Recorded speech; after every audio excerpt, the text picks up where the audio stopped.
Kosovo. Now we hardly ever think about this small country lost in the north of the Balkan Peninsula. But just 10 or 15 years ago, everyone was talking about Kosovo.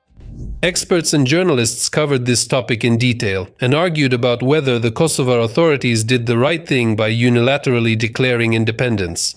Much less. Back then, people recalled the historical background of the Kosovo conflict, the interethnic and interreligious contradictions that accompanied it, and the bloody war that preceded de facto independence.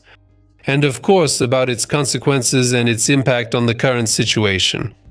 In this video, we will analyze why Kosovo has always been a potentially explosive region of the Balkans. Have Serbs and Kosovo Albanians always disliked each other? What reasons led to the start of the Kosovo War? We will definitely examine the extent of Western countries' influence on resolving this conflict and describe the current situation in Kosovo. And finally, we will answer the question of why Russia has tried and continues to try to escalate the situation in Kosovo as much as possible. My name is Semyon, this is the Mega Show TV channel. Let's get started.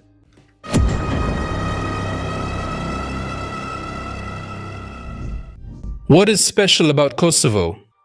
Kosovo is a region that has been at the boundary between the areas inhabited by two peoples, Serbs and Albanians, for several centuries. And even more than that, it's on the fault line between two civilizations, Orthodox and Muslim. This is largely due to the fact that the territory of the Balkan Peninsula was under the rule of the Ottoman Empire for more than 500 years. But by the beginning of the 20th century, its power had turned into a pale shadow of its former greatness, and independent states of Serbia and Albania appeared on the world map. Then, as a result of the Balkan Wars of 1912-13, the territory of Kosovo was seized by Serbia. At the same time, both Serbs and Kosovo Albanians lived in concentrated communities in this region. Later, they began to be called Kosovars. Moreover, in terms of numbers, there were more Kosovars. I want to emphasize that the Kosovars practiced Islam, while the Serbs were Orthodox Christians. Thus, even back then, a time bomb was planted at the very foundation of the Balkans, which exploded at the end of the 20th century. The situation was aggravated by the fact that Albanians and Serbs fought against each other in both the First and Second World Wars. Naturally, this did nothing to foster love or friendship between the residents of Kosovo.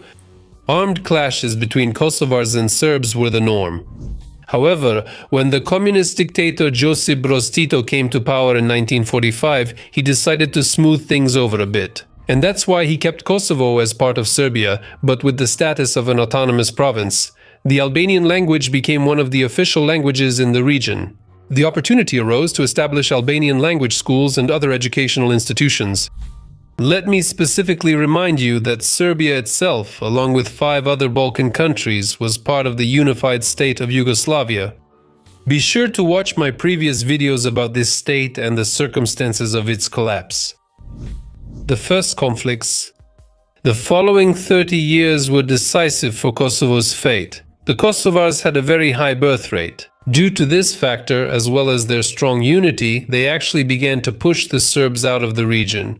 And by the end of the 1970s, the share of Kosovars in the population of Kosovo was at least 90%. And the remaining Serbs were concentrated only in the northern part of Kosovo. All these years, conflicts between Serbs and Kosovars occurred constantly. But most often, it all ended with ordinary fistfights and stabbings. Although in 1968 there were serious protests due to restrictions on the use of the Albanian language. And in 1981 there were mass student demonstrations demanding that Kosovo be granted the status of a constituent republic within Yugoslavia. That is, to have the same status as Serbia, Croatia, and other federal republics. These protests were suppressed by Yugoslav troops. This time there were casualties. In response to the rise of national consciousness among Kosovars, starting around the mid-1980s, many Serbian politicians began publicly calling for the de-Albanization of Kosovo. One of these figures was the well-known Slobodan Milošević. It was Slobodan who was responsible for the conflict shifting from a political to a military one. From scuffles and demonstrations to artillery shelling and acts of genocide. It was his policy of adding fuel to the fire that led to a full-scale war, a war that affected both the Kosovars and the Serbs themselves. In 1989, Milosevic significantly curtailed the autonomy of Kosovo by adopting a new constitution. Local government bodies were dissolved, radio and television broadcasts in Albanian were halted. Kosovars began to be replaced by Serbs in government structures and law enforcement agencies. And in many schools, instruction in Albanian was replaced with instruction in Serbian. And what did the Yugoslav authorities get in response? That's right, mass strikes, rallies, protests, and constant clashes.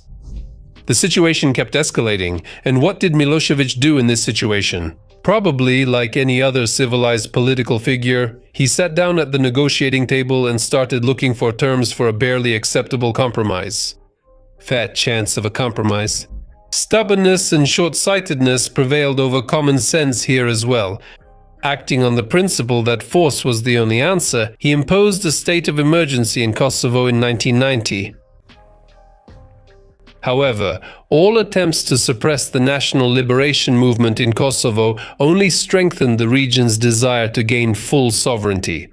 All that was left was to find the right moment, and it came very soon, in 1991. Taking advantage of the fact that Slovenia, Croatia and Macedonia declared their withdrawal from Yugoslavia on September 22, 1991, the independence of the Republic of Kosovo was proclaimed, with its capital in the city of Pristina. However, the newly formed state was recognized only by Albania, which began to support their ethnic kin and fellow believers.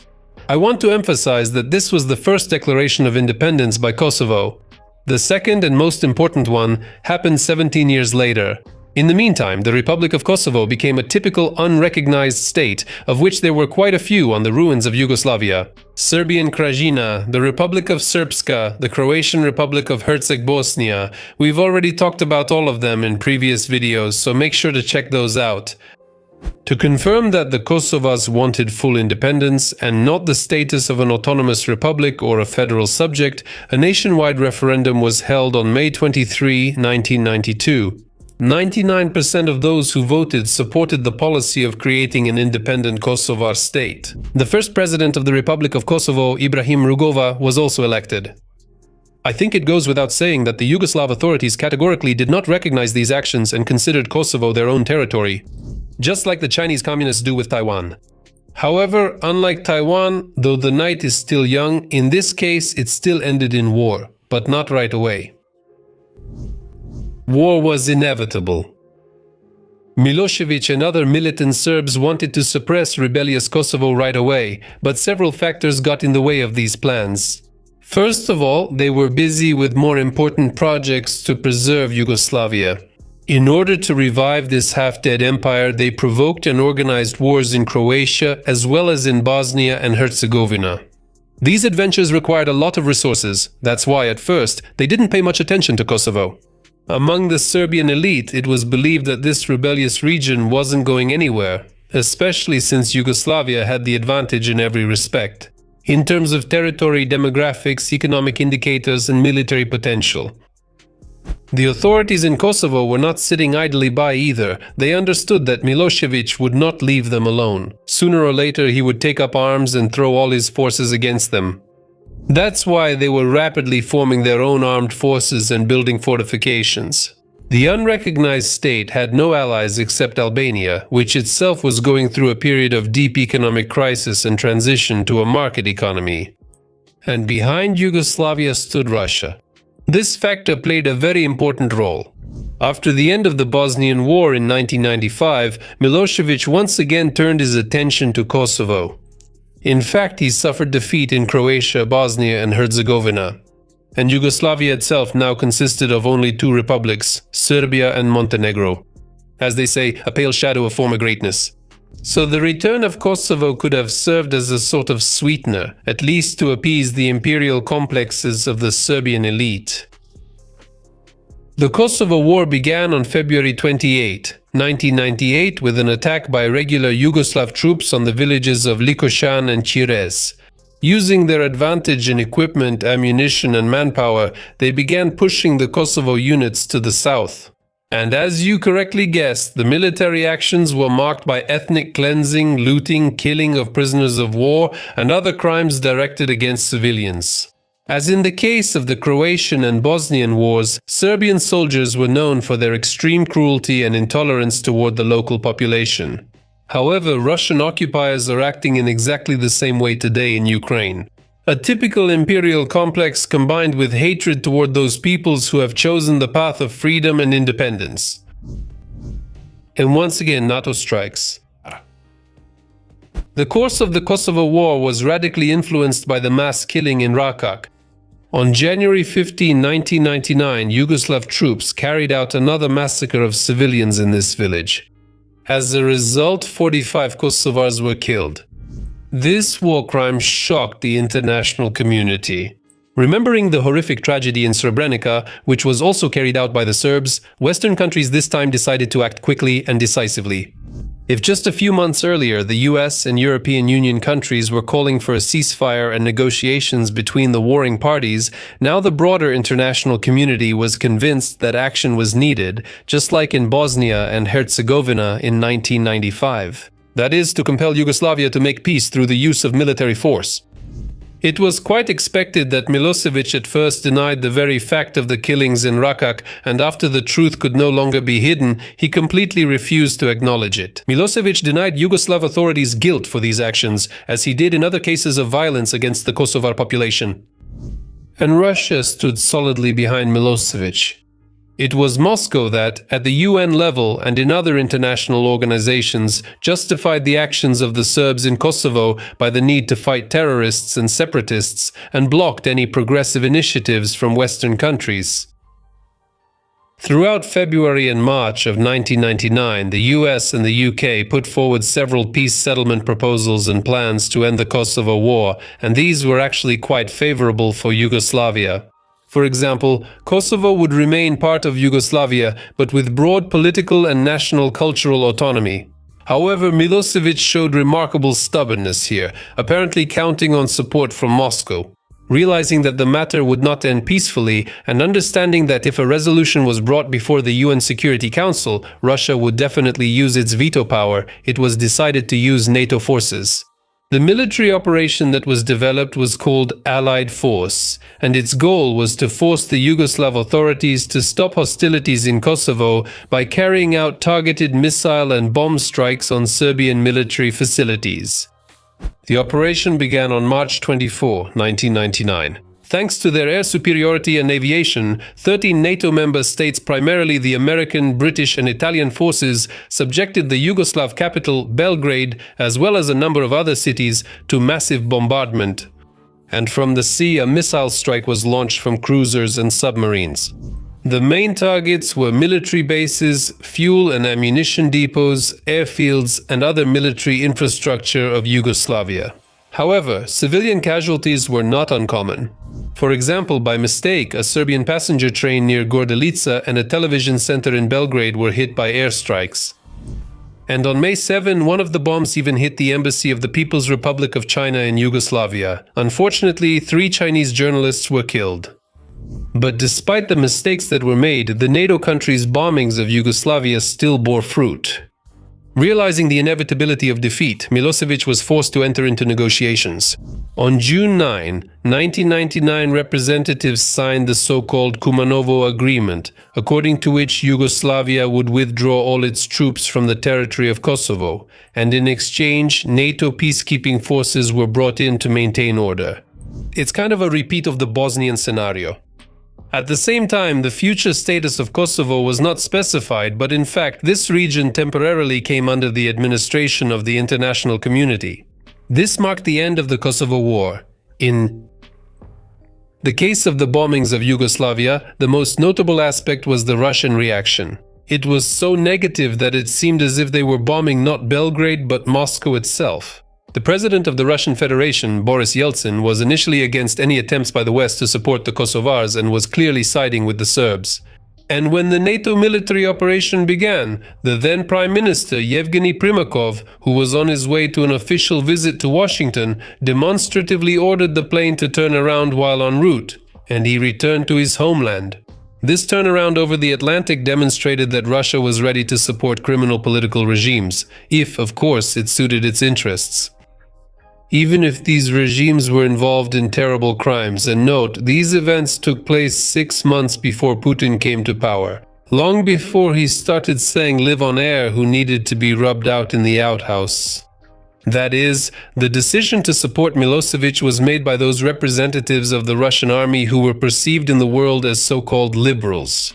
So the argument of many naive experts that only Putin and his KGB mafia clan are to blame for Russia's aggressive policy does not stand up to scrutiny.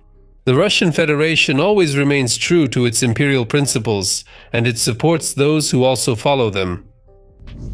What has the war led to? The consequences of the Kosovo War were much more significant than those of the Bosnian War, although the duration and the number of casualties were still incomparable. If at least 100,000 people died in Bosnia and Herzegovina, then the total number of deaths in Kosovo is estimated at about 13,000 to 14,000 people. There was also a large number of refugees. At least 800,000 Kosovars fled to neighboring Albania, and more than 200,000 Serbs fled to Serbia. Most of them never returned to their homeland. The first and most obvious consequence of Yugoslavia's defeat was the collapse of Slobodan Milosevic's regime. Back on May 27, 1999, the International Tribunal for the former Yugoslavia charged him with committing war crimes in Kosovo. And the following year, Milosevic lost power. In the presidential elections, he tried to falsify the results in his favor. But the outraged masses began a series of actions and protests, which went down in history as the Bulldozer Revolution. In fact, these events became the forerunner of the more well-known revolutions in Georgia and the Orange Revolution in Ukraine, which also began because of election fraud. In short, under pressure from the protesters on October 7, 2000, Milosevic left office. The new president of Yugoslavia, Vojislav Koštunica, was a representative of the democratic opposition, which advocated not for starting new wars, but for carrying out reforms, liberalizing the economy, and most importantly, for normalizing relations with the West. And in order to build bridges with the civilized world, the new Yugoslav authorities handed Milosevic over to the International Tribunal in 2001. The former president was charged with crimes against humanity. Among them were murder, persecution on political, racial, and religious grounds, deportations, as well as violations of the laws and customs of war. Slobodan Milosevic spent the last 5 years of his life in a prison cell in The Hague and died in 2006, never having received a verdict. I sincerely hope that the same fate awaits other dictators as well, including the one who is currently making nuclear threats. Another consequence of the Kosovo War was the complete breakup of Yugoslavia itself. In 2003, it was renamed the State Union of Serbia and Montenegro, with the status of a confederation of two equal republics. The word Yugoslavia disappeared forever from the political map of the world. And 3 years later, in 2006, according to the results of a nationwide referendum, Montenegro became fully independent. The state of Serbia and Montenegro was replaced by two separate states, Serbia and Montenegro. Moreover, the latter immediately chose the path of acquiring full membership in Euro-Atlantic structures, and that turned out to be the right choice. Today, Montenegro is a major center of the European tourism business, is a member of NATO, has candidate status for the European Union, and even uses the euro as its currency. The path to Kosovo's independence. It is worth separately mentioning what happened to Kosovo afterward. When in 1999 Western countries decided to support the Kosovars, they hoped that in the future, after a change of political regime in Belgrade to a more democratic one, Kosovo would eventually return to Serbia with broader autonomy. However, as time went on, the international community became more and more convinced that the Kosovars did not want any other status except true independence. A series of negotiations were held with UN mediation, but they were unsuccessful. And this was not surprising, since the positions of the parties were diametrically opposed. The authorities of Kosovo wanted to completely sever all political ties with Serbia, while the authorities of Serbia, on the contrary, hoped to restore their control over this region. The result of all this almost decade-long turmoil was the declaration of independence of the Republic of Kosovo on February 17, 2008. This was the second and final declaration of independence.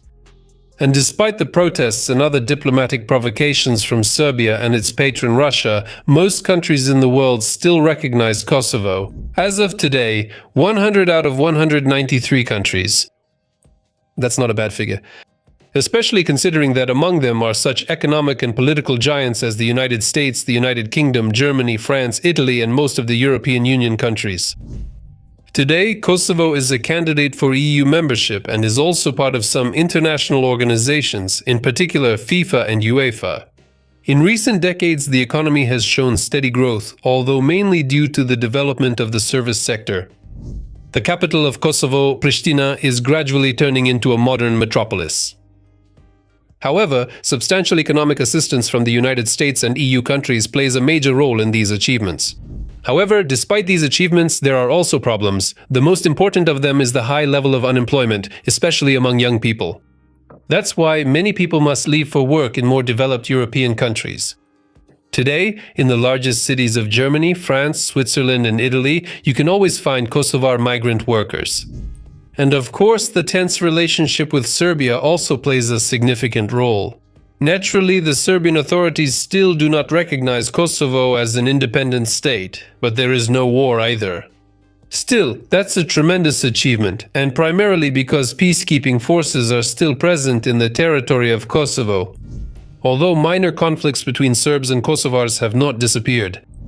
The most recent of these was the standoff in the summer and fall of 2022, because Serbia's recognition period for documents for cars registered in Kosovo had expired. However, in this case, there were no casualties, and after a few months, the situation calmed down a bit. Although many analysts said that the true initiator of this conflict was Russia, which deliberately pushed Serbia toward war, adding fuel to the fire. After all, if successful, a new war in the Balkans could seriously destabilize the situation in Europe, deepen the already serious migration crisis in the EU, and most importantly, reduce international support for Ukraine. Well, that's all from me. Subscribe, share the video, and stay healthy. Goodbye, everyone. Пока.